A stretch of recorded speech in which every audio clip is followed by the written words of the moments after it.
The views and opinions expressed on any program are those of the producers and/or the persons appearing on the program and do not necessarily reflect the views and opinions of FRC Media, Bristol Community College, or the City of Fall River.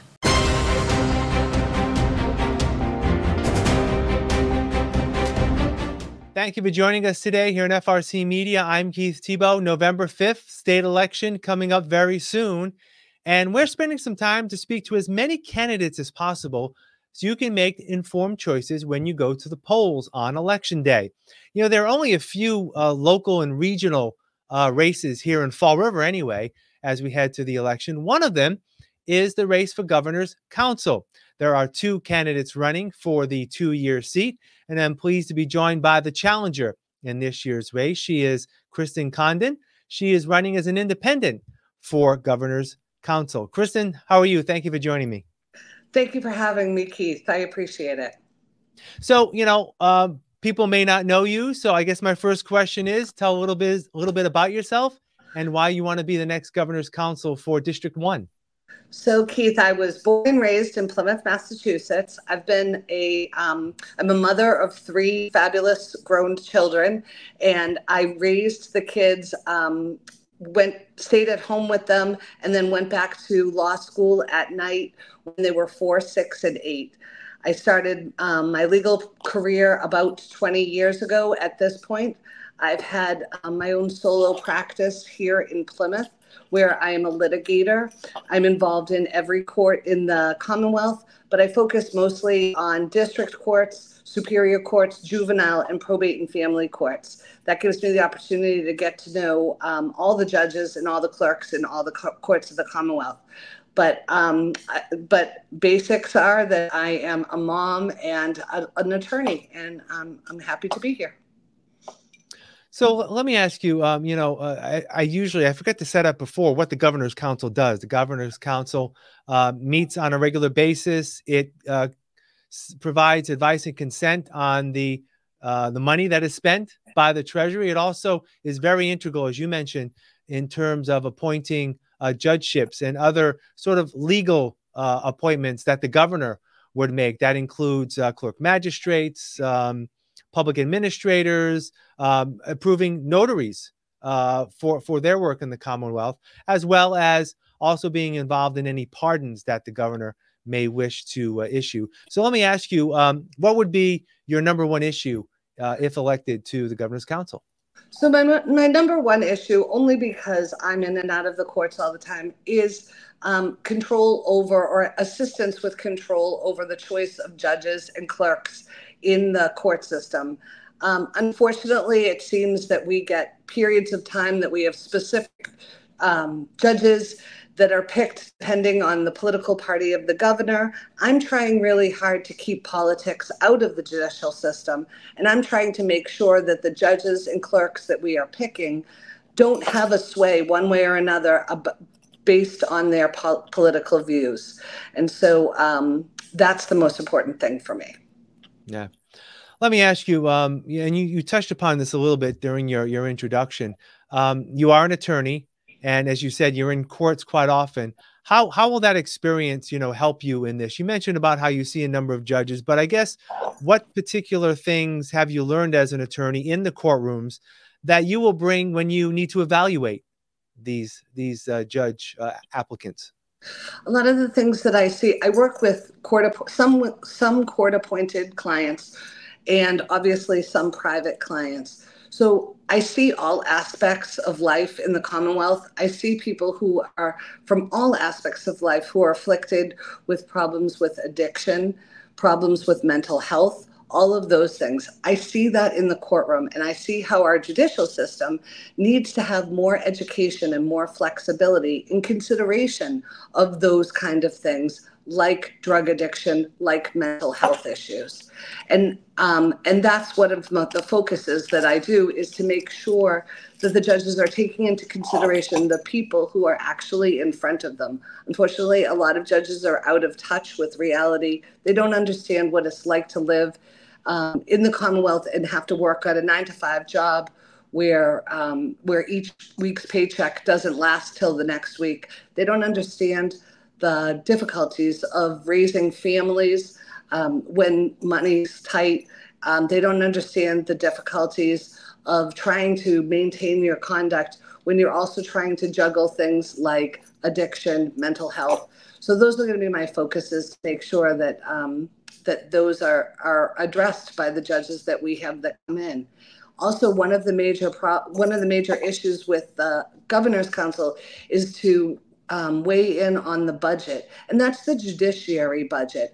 I have first-hand knowledge of where those monies go and where they need to be spent, and I think that I'll be in a good position to be able to talk about and to be able to structure where that kind of money goes and whether it should be diverted into certain areas of the judiciary or whether or not it should be focused on things like education for the court system or like for law libraries and those kind of things.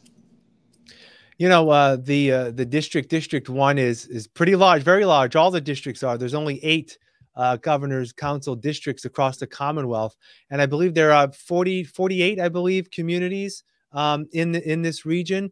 How important will it be to also sort of be an advocate for the region? And what I mean by that is maybe helping to identify, and there could be some conflict of interest here, which I'll ask you about, but maybe to you know, sort of being a champion to make sure that there's representation in terms of those who are judges from this part of the Commonwealth. Well, that's the thing. We do have a huge district, and unfortunately, we don't see very many judges and clerks from places like deep on the Cape. We see lots of judges and clerks that get appointed because they work in Boston and they have contact with all the political figures in Boston. But unfortunately, nobody looks at the people who are, say, from New Bedford, say, from Fall River. Those are the people that are overlooked.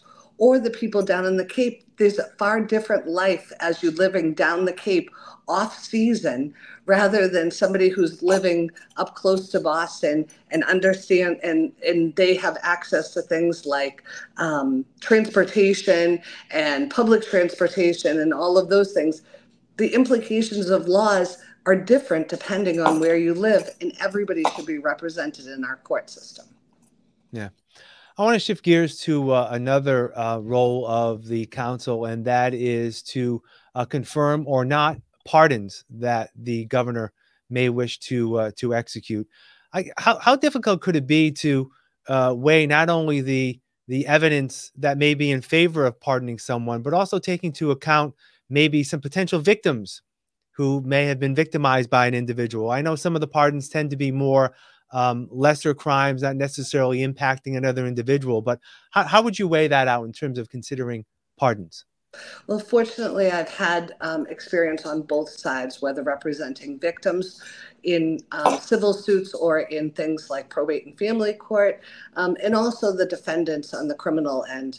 I think that it's important to consider how somebody behaved while they were incarcerated. I think it's important to understand what their background was and what led them to committing a crime. For example, we have a lot of people that are in front of the courts right now because they were juveniles, and now we're looking to try and pardon them because they had lifetime felonies and the laws have changed, and now they need to have their sentences commuted to something that's more reasonable now that they are adults and have been serving a long time in prison. You need to look at the whole picture. You need to consider the fact that the victims have been hurt in this matter. But very often I'm hearing that victims are willing to agree to things like pardons, and yet still the courts or still the governors are not pardoning them. Unfortunately, the victims unfortunately, the poor victims have had to go through the experience of being affected by these criminal charges, but the criminal charges affect both sides of the story. They affect the families of the defendant and they affect the families of the victim. And we need to look at what's just and reasonable under the circumstances in consideration of all of those factors. I would make sure that I would do research into both sides of those issues and make sure to hear from experts of both sides when deciding whether or not to vote to pardon somebody. You know, I meant to ask you right off the top, is this your first run for any elected office? It is. It's my first run, so that's why I'm a little bit green around the edges. Yeah. So let me ask you, how do you view yourself if elected? You know, you've got to work with 7 other counselors, and also you have to work in some ways in conjunction with the governor and lieutenant governor. The lieutenant governor usually operates and chairs the meeting of the council. How do you look at those relationships? Well, I think that one of the issues are that I have a very strong personality. Anybody who knows me or anybody who has had any time with me knows that I'm a very strong personality and I make my opinion known. I will work hard with the other individuals, with the other 7 on the council, to come to a consensus, but also to try and convince them of my opinion when I feel very strongly about certain issues. I think that I'll try to work really hard to make it so that it's a reasonable relationship, but I won't have any problem going against the grain and going against the tide when I think that it's necessary in a certain situation. Yeah. Let me ask you, with a few weeks left in the campaign, and again, 48 communities in which you're running, what's been your strategy? How do you try to get to seeing as many people as possible between now and Election Day? I'm really trying to focus on social media at this point. It's just, we have such a big district. It's difficult to be seen in all areas. And I'm trying to get signs out and trying to get social media out. Thankfully, I have family down on the Cape that is really helpful. My brother, Kevin Pepe, is helping me out down on the Cape. And my family and friends that are off Cape have been helping me, specifically my mother, Mary Ann Pepe, who was a school teacher here in Plymouth for 30 years. And I'm hoping that everybody will get out and get the word out to be able to give me their vote and vote independent to keep politics out of the judicial system. Yeah. And finally, what I like to do when I have candidates on the program is to just give you a moment to just speak directly to the voters of Fall River on why they should consider Krysten Condeon to be the next governor's council. Thank you.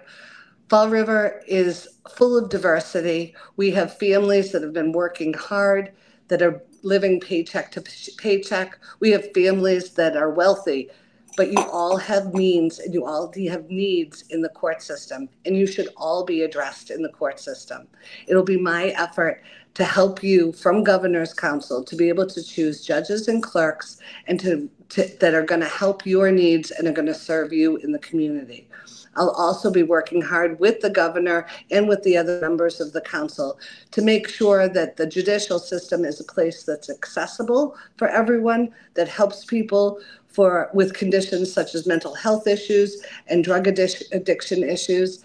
And I will be specifically looking to help the people of Fall River so that their views are expressed in the court system. And I thank you for your vote.